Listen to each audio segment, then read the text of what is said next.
Eu acho que eu nunca vou conseguir descrever tudo que Fortaleza me deu, assim. Eu viria de novo, com certeza. Talvez eu viria mais rápido, porque Deus falou antes e eu acho que eu demorei muito para acolher tudo e para abraçar por completo, assim. A minha mudança, ela foi inteiramente à base da escuta de Deus. Eu namoro, né, com o menino que mora aqui, mas a gente já conversava sobre isso e a gente já tinha em mente que ele se mudaria para Salvador, porque ele gostava de Salvador também, porque a minha família é de lá, né? Porque assim, muita gente pergunta isso, porque ele é do Rio, eu sou de Salvador, e por que a gente veio para Fortaleza, né? Por que um não foi para a terra do outro? Por que a gente juntou e inventou de vir para cá que não tem nada nem ninguém?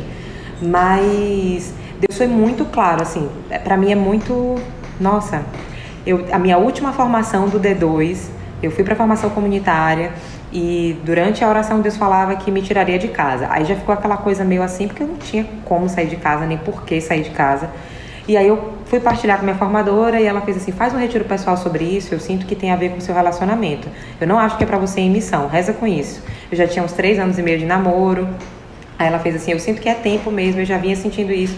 Eu não ia partilhar com você, mas Deus tocou nesse assunto aqui de novo e eu resolvi trazer. E eu fui fazer um retiro pessoal e Deus me deu uma palavra muito assim, que mexe comigo até hoje, porque é a passagem que os discípulos, que Jesus ele encontra com os discípulos no mar, né?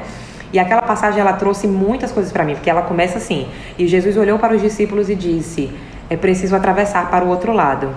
Vão na frente e eu encontro vocês no caminho. Isso para mim foi um negócio arrebatador, porque primeiro, era preciso atravessar, e segundo, os discípulos iriam na frente e Jesus encontraria eles depois. Eu sabia que seria um processo muito desértico, sabe? Que Jesus me encontraria, mas que eu iria na frente. E a partir daquele momento, Deus não falou mais nada. Mais nada. E era o meu ano do D2, eu ia pedir para me consagrar, né, digamos assim. Então, foi as obras do D2, as obras com a vocação, as obras com o carisma, e eu tentando me convencer a sair de Salvador para me mudar para cá. Como contar isso para os meus pais, que são super apegados a mim. Como fazer isso, porque eu não sabia nem como dar esse passo. Comecei a rezar com isso, levando para a formação comunitária. Agora já outra pessoa, porque eu tinha mudado de célula. E aí veio o baque, né? Deus queria me dar uma experiência com a providência divina. Não era para me preocupar com o emprego. Aí eu fiz, tá ótimo então. Tá incrível. Cada dia que eu rezo só faz melhorar mesmo aqui. Tá? Olha, tá maravilhoso. Vida de oração, viu? Coisa assim que conforta a alma. É você só conforto. Que você tá criativo, eu tô gostando. Então eu vou pra Fortaleza, vou sozinha primeiro e vou sem emprego. Agora pronto. É isso. Deus tem uma criatividade, né? Porque ele disse que não é nem pra levar mala, que é só eu mesmo e o corpo. O corpo foi presente. Aí eu parei, e isso pra mim era muito difícil. Eu não consegui nem contar pra eles, né? Como é que conta pros seus pais um negócio desse? Vou sair de casa, certo? Vou sair de casa. Não, teu trabalho não. É que Deus mandou eu ir. Vai ser missionária?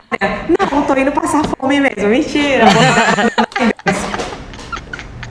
Oh, Jesus. Assim, Pai e mãe ficaram tranquilos. Quando ela falou mudança de estado de perrengue, eu fiz, meu Deus, mas a minha história de vida está aqui. Está aí nesse processo.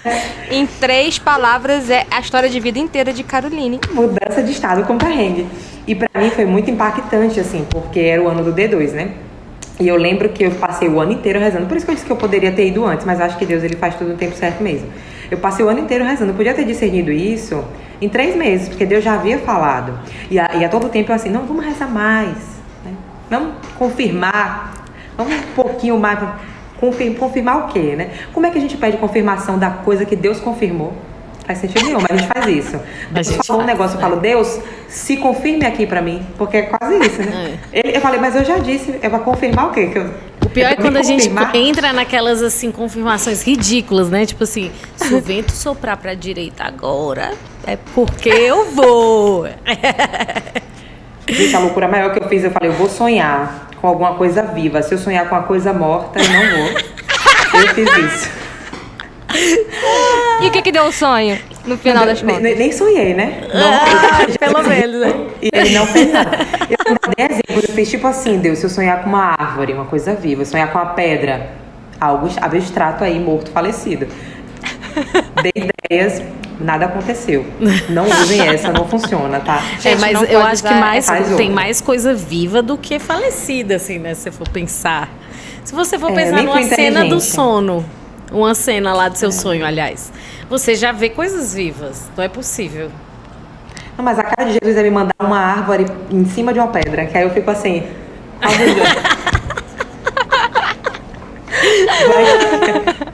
Enfim, não indicamos, não faça isso com Deus. Essa não é boa. Ele ficou confuso, ele nem me mandou essa moção aí, tá? Ele deixou passar. Mas Aí eu fui assim, fui rezando, discernindo e tal. E quando eu vim me mudar, assim, eu acho que o grande impulsionador foi a minha consagração. Quando a minha resposta veio e eu fui ler lá os estatutos, a gente fica muito emocionado, gente. Essas respostas, discipulado, consagração, mexe muito com a gente. Aí eu fui rezar com os estatutos, né? Com o rito todo e tal. E eu olhei para aquilo ali, eu fiz assim...